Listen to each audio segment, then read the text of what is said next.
অভ্যাসের পরিবর্তন করতে হবে। যে অভ্যাসগুলো আপনি কোনোদিন নামাজ পড়তেন না, আজকে থেকে নামাজ পড়তে হবে। আপনি কখনো ঘুম থেকে 6টায় উঠতেন না, আজকে থেকে ঘুম থেকে 6টায় উঠতে হবে। আপনি কখনোই দুইজন মানুষের সাথে দাঁড়ায় আপনার মানে ভবিষ্যৎ নিয়ে কথা বলতেন না, এখন থেকে দুইজন মানুষকে সামনে নিয়ে আপনাকে কথা বলতে হবে। এই অভ্যাসগুলোর ভিতরে আনতে হবে। সফল অভ্যাস যার ভিতরে আসবে, সফলতা তার রাস্তায় এমনি অটোমেটিক চলে আসবে। সফলতা অনেক এমন কিছু নয় তো যা কাছ থেকে টুক করে বলবে এগুলোই জিনিস, এগুলো করতে করতে করতে করতে আপনি সফল হয়ে যাবেন, আপনি বুঝতেই পারবেন না আপনি কখন সফল হয়ে গেছেন।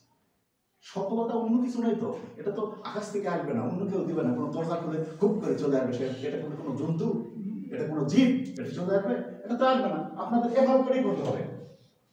নিজেকে পরিবর্তন না করতে পারলে পৃথিবীকে পরিবর্তন করতে পারবেন না, আগে নিজে পরিবর্তন হবে। আপনি প্রতিদিন লুঙ্গি পরে বাজারে যাচ্ছেন, আজকে পর থেকে আর যাওয়া যাবে না, নিজে পরিবর্তন হবে, রাইট? আপনি সবসময় গ্রামের ভাষায় কথা বলতেন, এখন আর গ্রামের ভাষায় কথা বলা যাবে না। আপনি সব সময় মানুষের সঙ্গে মানে একা একা থাকা পছন্দ করতেন, আপনি নিজেকে মানে অনেক গ্র্যাভিটি নিয়ে চলতেন, থাকে না এরকম মানুষ? আত্মঅহংকার যেটা বলি আমরা, নিজেকে গ্র্যাভিটি নিয়ে সবার সাথে কথা বলে না, সবার সাথে মিশে না, এরকম মানুষ থাকে, আজকে থেকে আর থাকা যাবে না। নিজের মধ্যে এই পরিবর্তনগুলো আনতে হবে। এই পরিবর্তন আস্তে আস্তে আস্তে আস্তে আপনার ভিতরে সফলতাও চলে আসবে। একই জিনিস দুইভাবে করা যায় সামান্য কিছু পরিবর্তনের মাধ্যমে। শব্দের সামান্য কিছু পরিবর্তনের মাধ্যমে পৃথিবী চেঞ্জ করে দেওয়া যায়। আমেরিকায় একজন অন্ধ প্রতিবন্ধী মানুষ ভিক্ষা করতেছিলেন রাস্তায়, সাইনবোর্ডে লিখে দিয়েছে আমি অন্ধ, আমাকে সাহায্য করুন।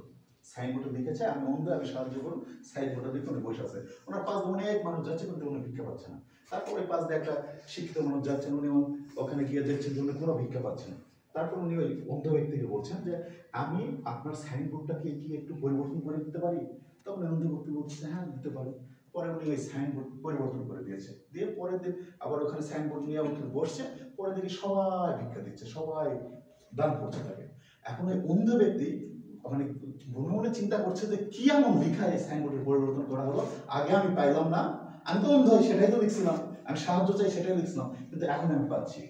পরে ওই যে লোকটা আসছে, শিক্ষিত মানুষটা তার কাছে আসছে, তাকে জিজ্ঞেস করছে ভাই আপনার বদৌলতে তো আমার ভাগ্যই পরিবর্তন হয়ে গেছে, সবাই আমাকে দান করছে, কিন্তু কি এমন শব্দ আপনি পরিবর্তন করে দিয়েছেন সাইনবোর্ডের মধ্যে যার কারণে সবাই আমাকে দান করছে? তখন ওই ব্যক্তিটি অন্ধ ব্যক্তিকে বলছে যে তুমি তোমার সাইনবোর্ডে কি লিখছিলা? বলছে যে আমি আমার সাইনবোর্ডে লিখেছিলাম যে আমি অন্ধ, আমাকে সাহায্য করুন।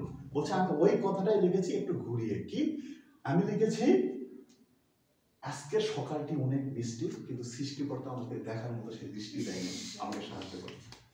হবে। একই জিনিস না?